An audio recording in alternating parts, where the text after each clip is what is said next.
வணக்கம். விஎஸ் ஜோதிடம். இந்த ஜோதிட சேனலில் கடகராசி ராகு கேது பயிற்சி பலன்கள் 2025. கடகராசிக்காரர்களுக்கு ராகு கேது பயிற்சி என்பது ஒரு இனம் புரியாத மன கஷ்டங்களும் இதனால் அனுபவ பாடங்களும் தரக்கூடிய அமைப்பில்தான் ராகு கேதுக்கள் அமர்ந்திருக்கிறார்கள். ஒருவருடைய வாழ்க்கையில் நற்பலன்கள் நடக்க வேண்டுமென்றால் சனி, ராகு, கேது, குரு இந்த 4 கிரகங்களும் மிகவும் நல்ல நிலையில் அமர வேண்டும்.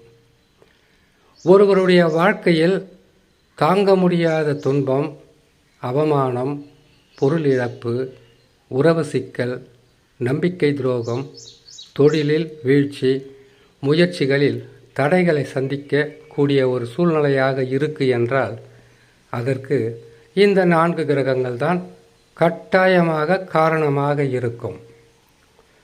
ஆனால் கடகராசிக்காரர்களுக்கு குரு பகவானை தவிர மற்ற 3 கிரகங்களும் சனி, ராகு கேதுக்கள் பாதகம் மட்டுமல்ல படு பாதகத்தை செய்யக்கூடிய கிரகங்கள். காரணம் கிரக பகை. கிரக பகை என்றால் என்ன என்பதை கொஞ்சம் பொறுமையாகவும் நிதானமாகவும் கேட்டு தெரிஞ்சுக்குங்க. உங்களுடைய வாழ்க்கைக்கு மிகவும் உதவியாக இருக்கும்.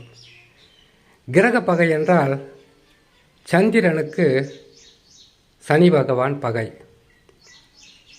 கடகராசிக்கு சந்திரன் என்றாலே கடகராசி தான். சந்திர பகவானுக்கு சனி பகவான் பகை. சந்திர பகவானுக்கு ராகு கேதுக்கள் பகை. இப்போது உங்களுடைய வாழ்க்கையில் தெரிந்தும் தெரியாமலும் எதிரிகள், பகைவர்கள், துரோகிகளை உங்களுக்கு கண் முன்னாடி காட்டுவது இந்த கிரக மாற்றங்களால் தான். பகை கிரகம் என்று சொல்லக்கூடிய சனியும் ராகு கேதுவும் கெட்ட இடத்திற்கு வந்தால் பகைவர்களால் பல வகையான கஷ்டங்கள் ஏற்படும். நண்பர்களும் எதிரிகளாக மாறலாம். செய்யும் தொழில் கூட உங்களுக்கு நன்மைகளை தராமல், வளர்ச்சி இல்லாமல் பல வகையிலும் உங்களை கஷ்டப்படுத்தும். உங்களுடைய வாழ்க்கையில் இன்னைக்கு மட்டுமல்ல என்னைக்குமே ராகு கேது சனி நல்ல நிலையில் பயிற்சி காலங்களில் இல்லாமல் இருந்தால் படுமோசமான கஷ்ட நஷ்டங்களை தருவது இந்த கிரகங்கள் தான். குரு பகவான் கெட்டதை செய்ய மாட்டாரா? உங்கள் ராசியில் உச்சம் பெறுகின்ற குரு பகவான் கெடுத்ததை கொடுக்க தயங்க மாட்டார். சனி, ராகு, கேதுக்கள் கூட நன்மைகளை செய்யக்கூடிய ஸ்தானத்தில் அமரணும். பாவகிரக வரிசையில் வரக்கூடிய சனி, ராகு, கேதுக்கள் நன்மைகளை செய்யக்கூடிய இடங்கள் என்று பார்த்தால் ராசிக்கு சொல்கிற ஜாதகத்தில் எந்த நிலையில் ராகு கேதுக்கள் அமர்ந்திருந்தாலும் சரி, சனி பகவான் அமர்ந்திருந்தாலும் சரி, கோச்சாரம் என்று சொல்லக்கூடிய குரு பயிற்சி, சனி பயிற்சி, ராகு கேது பயிற்சி காலங்களில் கெட்ட இடத்தில் அமர்ந்தால் கெடு பலன்களை சற்று அதிகமாக செய்யக்கூடிய அமைப்பில் மாறிவிடுவார்கள் சனி, ராகு, கேது. ஒருவருக்கு நட்பாக வரக்கூடிய கிரகம் மற்றவருக்கு பகையாக வரும். அப்படி பாவ கிரகங்களுக்கு பகையாகவே இருக்கக்கூடிய ராசி கடகராசி. சிம்ம ராசியும்தான். அது சிம்ம ராசிக்காரர்களுக்கு பலன் போடும்போது சொல்கிறேன். இதற்கும் ஒரு காரணம் இருக்கும். கடகம் என்பது தாய் ஸ்தானம், தாயினுடைய உடல் நலம், சுகபோகங்களை சொல்லக்கூடிய ஸ்தானம். இந்த கடகராசியில் இருக்கக்கூடிய சந்திர பகவான் சனி பகவானுக்கும் ராகு கேதுக்கும் செய்த மிகப்பெரிய துரோகத்தால் பகைவர்களாக மாறிவிட்டார்கள். அப்படி இருக்கும்போது உங்களுக்கு இந்த சனி ராகு கேதுக்கள் கெட்ட இடங்களில் வரும்போதெல்லாம் உங்கள் வாழ்க்கையை புரட்டி போடுகின்ற அளவிற்கு, தலைகீழாக மாறக்கூடிய அளவிற்கு, அனைத்திலுமே தோல்வி, இழப்பு, மனக்கசப்பான சம்பவங்கள், மான அவமான பிரச்சனைகளை அளவுக்கு மீறி கொடுப்பதில் மிகவும் வல்லமை படைத்த கிரகங்களாகவே மாறிவிடும் சனி ராகு கேது. அந்த வகையில் அஷ்டம சனியாக சனி பகவான் வரும்போது தெரிந்திருக்கும் உங்களுடைய வாழ்க்கை எவ்வளவு கஷ்டங்களை அனுபவித்தது என்பதை கடகராசிக்காரர்களால் தான் உணர முடியும். அனைத்திலுமே சிக்கல்களை தந்து வந்ததுதான் சனி பகவான். ஒரு துளி முன்னேற்றம் கூட இல்லாத அளவிற்கு முன்னேற்றங்களை தடுத்து, நற்பலன்களை கெடுத்து, குடும்பத்தில் சந்தோஷங்கள் இல்லாத தன்மையும் உறவால், நட்பால், சொந்த பந்தங்களால், செய்யும் தொழிலால் அனைத்திலுமே தோல்வி, கஷ்டம், நஷ்டம், எதிர்பாராத இழப்புக்களை தந்து வந்த சனி பகவான் அஷ்டம சனியிலிருந்து விலகியாச்சு. சனி பகவான் விலகிய உடனே நற்பலன்கள் நடக்குமா என்றால் உடனே நடக்காது. உடனே நடக்கும். ராகு கேதுக்கள் சரியில்லையே. ராகு கேதுக்கள் சரியில்லாத போது சனி பகவான் விலகிட்டார். இனி நீங்கள் இழந்தது எல்லாமே 10 மடங்கு பெற போகிறீங்க. உங்களுடைய வாழ்க்கை வளர்ச்சி பாதையை மட்டும்தான் நோக்கி போகும். குடும்பத்தில் உங்களுக்கு இருந்த அனைத்து பிரச்சனைகளும் விலகி அனைத்து வகையான நற்பலங்களும் நடக்கும் என்று பொய் சொல்லக்கூடாது. காரணம், ராகு கேது குரு சரியில்லை. 4 கிரகங்களும் பாதகமாக இருந்து படு பாதகத்தை செய்த காலத்திலிருந்து சிறிது சிறிதாகத்தான் முன்னேற்றங்கள் கிடைக்கும். உடல் நலத்தில் பாதிப்பு, மனநலத்தில் பாதிப்பு, குடும்பத்தில் சந்தோஷம் இல்லை, நம்பிக்கையானவர்களோ உற்ற உறவினர்களோ உங்களுக்கு பகையாகவும் எதிரியாகவும் துரோகியாகவும் இருக்கின்ற காலம். உங்கள் கையிருப்பு உயர்ந்திருந்தால் அதற்கு குரு பகவான் தான் காரணம். உங்களாலேயும் வாழ முடியும் என்கின்ற நம்பிக்கையை கொடுத்திருந்தால் குரு பகவான் தான் காரணம். குரு பகவான் என்ன காரணம்? உங்கள் ராசிக்கு 11 இருந்தார். அள்ளி கொடுக்கின்ற இடம்தான் கிள்ளி கொடுக்கின்ற குருவாக மாறியதற்கு காரணம் சனி ராகு கேது. அவரால் கொடுக்கக்கூடிய இடத்தில் இருந்தும் அவர் கொடுத்ததை தடுத்து பொருள் விரயம், பண மோசடி, நம்பிக்கை துரோகம், உறவுகளே செய்கின்ற பல வகையான குழப்பங்களை சந்தித்து கொண்டு இருப்பது தான் கடகராசி. ஒன்று சொல்லட்டுங்களா? ஒரு கிரகம் நல்ல நிலையில் அமர்ந்து மற்ற 3 கிரகங்களும் பாதகமாக இருந்தால் நன்மையும் தீமையும் கலந்தே இருக்கும். 3 கிரகங்கள் பெரிதா, ஒரு கிரகம் பெரிதா என்றால் 3 கிரகம்தான் பெரிது. அந்த வகையில் சனி, குரு, ராகு கேது, இதில் குரு பகவான் மட்டும் சாதகமாக இருந்தார். அவரால் முடிந்த அளவிற்கு இந்த 3 கிரகங்களும் செய்த கெடு பலன்களை தடுத்து ஓரளவுக்கு நன்மைகளை செய்து வந்தார். இப்பொழுது குரு பகவான் பாதகம், சனி பகவான் சாதகம், ராகு கேது பாதகம். ஒரு பதிவாகப்பட்டது நன்மைகள் மட்டும் நடக்குமா என்று பார்க்கக்கூடாது. தீமைகளிலிருந்து உங்களை காப்பாற்றிக் கொள்வதற்குண்டான வழி இருக்குதா என்பதை மட்டும் மனதில் வைத்து கொண்டு பார்த்தால், கேட்டால் மிகவும் நல்ல பலன்களை நீங்கள் அடைந்து விடலாம். இந்த உலகத்தில் எல்லாமே நல்லதாக நடக்கணும், நினச்ச மாதிரி நடக்கணும், நாம் நினச்சதெல்லாம் அடையணும், நமக்கு தேவையானது உடனுக்குடனாக கிடைக்கணும். இப்படி தான் எல்லோருடைய மனம் இருக்குமே தவிர கஷ்டம், நஷ்டம், துன்பம் என்பதை வெறுக்கக்கூடும். காரணம், காலம் பூரா அதே பழைய பாட்டு தான். அப்படி இருக்கும்போது கடகராசியான உங்களுக்கு ராகு கேது பயிற்சி என்பது பாதகத்தை செய்யக்கூடிய ஸ்தானத்தில் தான் அமர்ந்திருக்கிறது. இந்த பாதகத்தையும் நீங்கள் நினைத்தால் சாதகமாக மாற்றிவிடலாம். அதுக்கு நீங்கள் அதிகமாக உழைப்பையோ கடினமான கஷ்டமோ எதுவுமே செய்ய வேண்டியதில்லை. ராகு பகவான் யார்? ஒரு மாயை கிரகம். மாயை கிரகம் 8ஆம் இடத்தில் இருக்கிறார் என்றால் என்ன? உங்களை போகாத ஊருக்கு பயணம் அனுப்பி வைக்கிறார். வராத ஒரு பணத்துக்காகவோ நடக்காத ஒரு செயலின் பின்னாடியும் உங்களை அலைய வைக்கிறார். காரணம், உங்களுக்கு இருக்கின்ற கஷ்டங்களும் பொருள் நஷ்டங்களும் பல வகையான விரயங்கள் தான் காரணம்.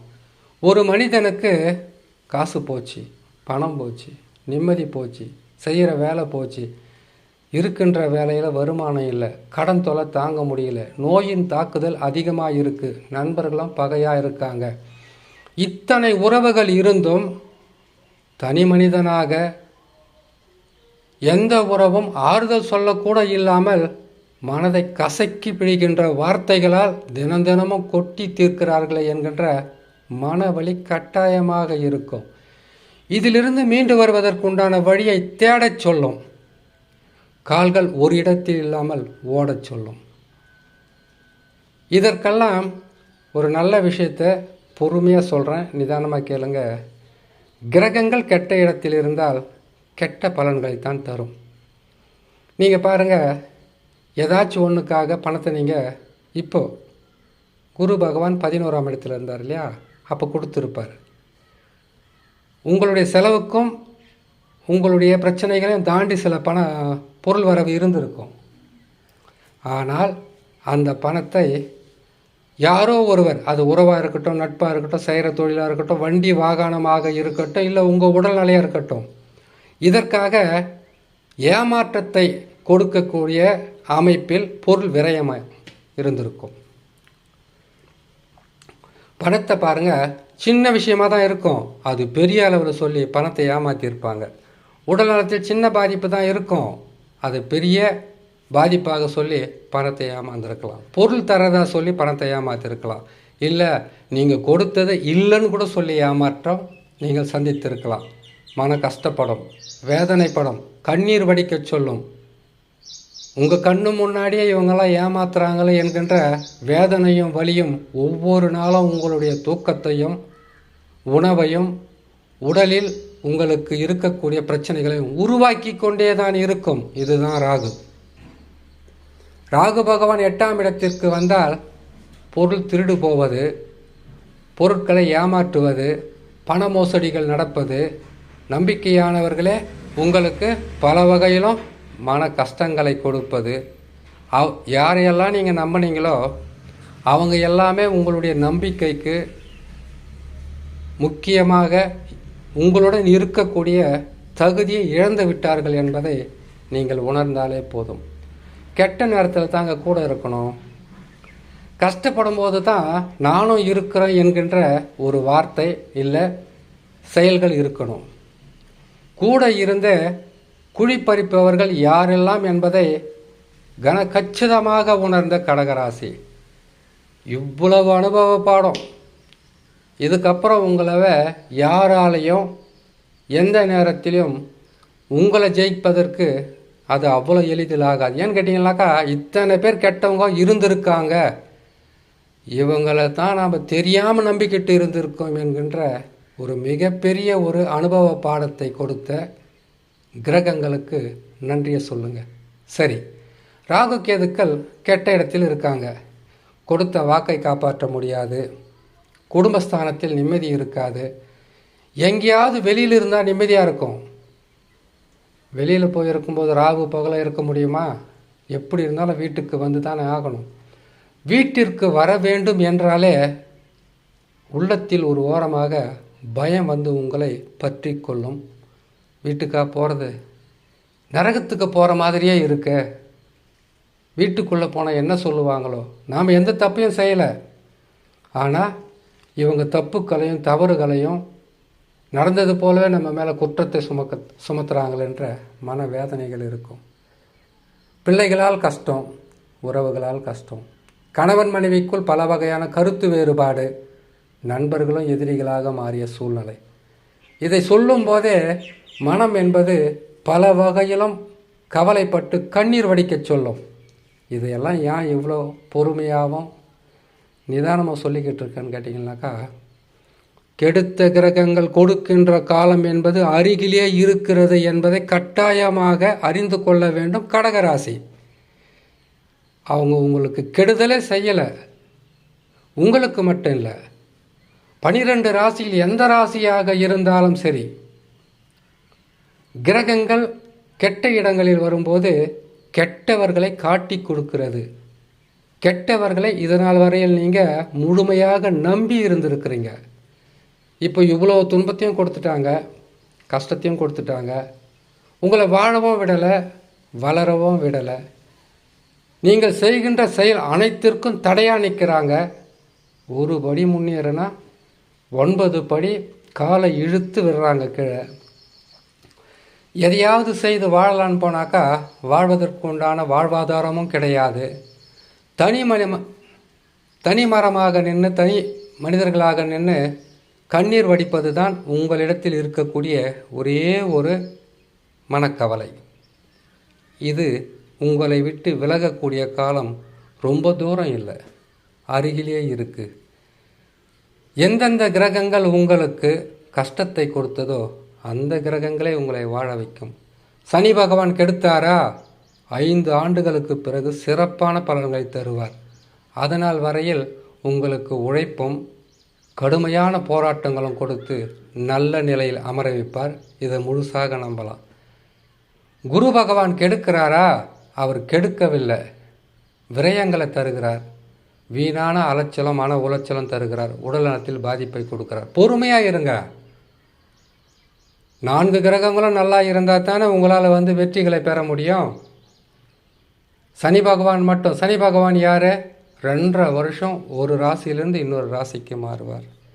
அவரால் மெல்ல மெல்ல தான் முன்னேற்றங்களை தர முடியும். ஆனால் கெடு பலன்களை மட்டும் மிக வேகமாக தரக்கூடிய கிரகம் சனி பகவான். இவருக்கு சற்றும் சளைத்தவர் அல்ல ராகு பகவான். 8ஆம் இடத்தில் இருக்கிறார். மறைமுகமான நோய், மறைமுகமாக பொருட்களை திருடுவது, ஏமாற்றுவது, பண மோசடி, இதையெல்லாம் கொடுப்பார். பொறுமையாக இருங்க. இதே கிரகம் தானே உங்களுக்கு நன்மைகளை செய்யக்கூடிய காலகட்டம் அருகில் இருக்குன்னு சொல்லியிருக்கேன். சரி, எப்போ தான் நன்மையை செய்வாங்க? இந்த பிரச்சனையிலேருந்து மீண்டு வர முடியுமா, முடியாதா? நாங்கள் வாழறதா வாழாமல் போகிறதா என்கின்ற கேள்வி கட்டாயமாக இருக்கும். உங்களுக்கு நல்ல காலம் வரக்கூடிய காலம் இன்னும் 1.5 ஆண்டு காலம் பொறுமையாக இருந்து தான் ஆகணும். குரு பயிற்சி ஆகுது. கடகராசிக்காரங்க எல்லா வகையிலும் தப்பிச்சிட போகிறீங்க கிடையாது. விரய குரு விரயங்களை தருவார். விரயம்னா எப்படின்னா எடுத்துக்கங்க, உடல் நலத்துக்காக எடுத்துங்க, தொழிலுக்காக எடுத்துங்க, நஷ்டத்துக்காக எடுத்துங்க, திடீர் வண்டி வாகனம் பழுதடைந்து எடுத்துங்க, குடும்ப பிரச்சனைக்காக எடுத்துக்கங்க, கடன் தொல்லை தாங்க முடியாதுக்கு விரயம் இருந்தே தான் தீரும். விரயம் முடிந்தவுடனே ஜென்ம ராசிக்கு வருவார். ஜென்ம ராசியில் நிம்மதியை கொடுக்க மாட்டார். இது 1.5 வருஷம் ஏன் சொல்கிறேன்னு கேட்டிங்களேனாக்கா, இந்த ஆண்டு குரு பகவான் மே மாதம் 11ஆம் தேதி பயிற்சி பெற்று விட்டார். ஆனால் இதே ஆண்டு 2025 10ஆம் மாதம் இன்னொரு முறை பயிற்சி ஆகிடுவார். அதிசாரம் பெற்று உங்கள் நல்ல நேரம் 6 மாதம் உங்களுக்கு மிச்சம் ஆச்சு. 2 வருஷமாக தொல்லையை கொடுக்கக்கூடிய கிரகம் 1.5 வருஷத்துலேயே மாறப்போகுது. ஏற்கனவே 5 வருஷம் படாத பாடுபட்டுக்கிட்டு இருக்கோம். இன்னும் 1.5 வருஷமா நாங்கள் என்ன நிலையில் தான் ஆகிறதுன்னு கேட்டிங்கனாக்கா, உங்களை எதையோ வாழ்க்கையை தேடி ஓட வைக்கிறார். ஏதோ ஒரு அனுபவ பாடத்தை கற்றுக்கொள்ள அவர் வழி நடத்துகிறார். எதை விட்டு விலகணுமோ விலகுங்க, எதை நீங்கள் தொடர்ந்து செய்ய வேண்டுமோ அதை செய்யுங்க. உங்களுடைய குடும்பத்தில் ஏற்படக்கூடிய சில பிரச்சனைகளும் கஷ்டங்களும் நஷ்டங்களும் வரத்தான் செய்யும். இதே கிரகங்கள் உங்களுக்கு கெடுதல்களை செய்தாலும் நற்பலன்களையும் செய்யும். கொஞ்சம் பொறுமையாக இருங்க, நிதானமாக இருங்க. ராகு கேதுக்கள் 1.5 வருஷத்தில் மாறிடுவாங்களான்னு கேட்டிங்கனாக்கா 1.5 வருஷம் பொறுத்து கூட கெடுபலன்கள் தான் செய்வாங்க. ஆனால் குரு மாற்றமும் சனி மாற்றமும் உங்களுக்கு மிக சிறப்பான பலன்களை தரக்கூடிய அமைப்பில் மாறிவிடும்.